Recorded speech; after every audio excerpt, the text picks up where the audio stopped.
Having a baby is a joyous time for women and families. Today, innovations and fresh ideas can help even the world's poorest women enjoy their right to a safe birth and a healthy newborn. In India, millions of women are coming to deliver their babies in clinics for the first time, thanks to an innovative government scheme that now pays cash to poor women who seek professional care in pregnancy and childbirth.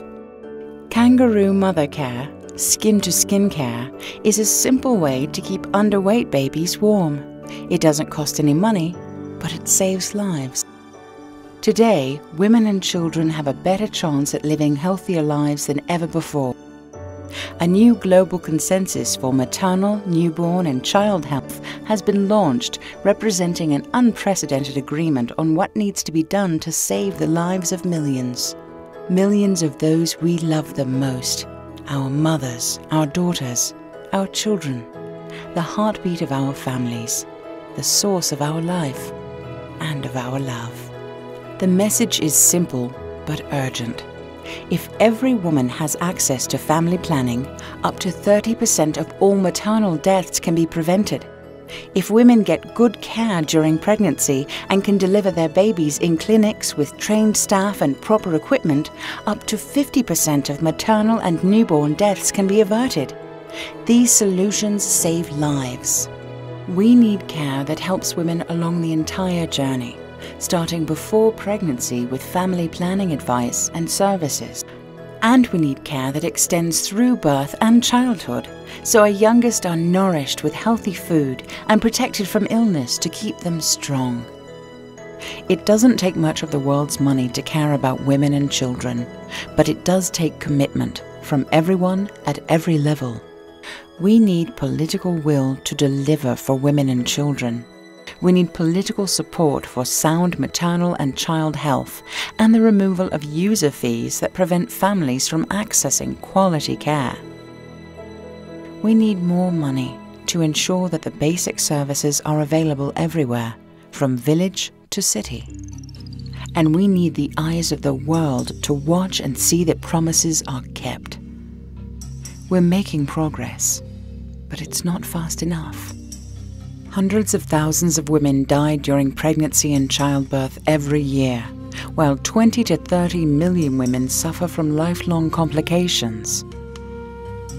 3.6 million newborns fail to survive their first month. An additional 5.2 million children die before the age of 5. That's more than 9 million lives lost every single year. A woman a minute. A child every 3 to 4 seconds. 10 years ago, the Millennium Development Goals set out to cut child deaths by 2/3 by 2015. For women, the goal is to cut maternal deaths by 3/4 and to ensure access to reproductive health for all by 2015. Those targets are just a few years away, but progress is happening. Since 1990, we've cut child deaths by more than 25%. Children have more access to vaccines, bed nets, anti-malarial drugs and treatment for illnesses than ever before. In some regions, maternal mortality has dropped by 20 to 35% since 1990, and many more women are giving birth in clinics with a doctor, nurse or midwife. The world can feel proud. But progress is uneven. The poorest families, communities and countries continue to carry the biggest burden, especially in sub-Saharan Africa and South Asia. According to UNICEF, 135 countries are on track to meet their child mortality goals. Currently 39 show insufficient progress, and 18 show no progress or worsening of child mortality. For women in sub-Saharan Africa, progress has been the slowest in coming, where poor healthcare, poor roads, and lack of money prevent women from getting to health facilities when they need life-saving care. HIV is also a major contributor to maternal deaths. Social norms like child marriage and gender inequality add to the risk. Even childbirth itself may be seen as dirty, forcing women to hide away to deliver their babies. Cords may be cut with dirty tools, leading to possible infection. Strong cultural practices hide the problem. Families know many mothers and babies will die, so they just accept it. But this does not mean they do not care. Grief is just hidden. By investing in community education and proven interventions, each country can get closer to reaching its goals. Countries agree on what needs to happen, but the world needs more money to make it happen. Donors and recipient governments are currently far from delivering on agreed commitments and targets. Current estimates show that $54 per person is an absolute minimum for governments to provide essential health services. The red countries here show that many governments are not able to provide an adequate level. That means that essential investments, such as training skilled health workers and strengthening health systems, are not happening as fast as they should. Sub-Saharan Africa accounts for 50% of the world's maternal and child deaths, but only 3% of the world's health workers. In recent years, donor countries have increased their giving for maternal, newborn and child health by almost 100% to $4 billion a year.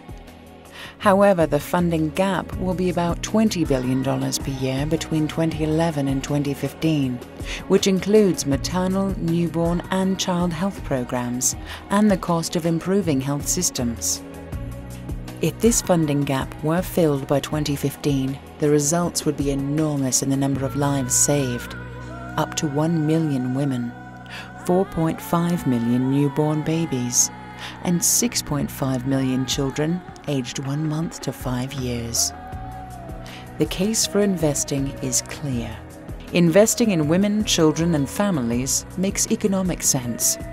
Maternal and newborn mortality leads to $15 billion in lost potential productivity globally every year. Investing in maternal and child health makes the health system work better for everyone. 24-hour emergency delivery care is essential for saving lives. Investment plus innovation are crucial to meeting our goals. Many countries are showing the world what can be done when new ideas are applied. Mozambique is overcoming shortages in professional staffing for childbirth by training and deploying surgical technicians to do C-sections. Rwanda has introduced health reforms which expand coverage across all areas of healthcare.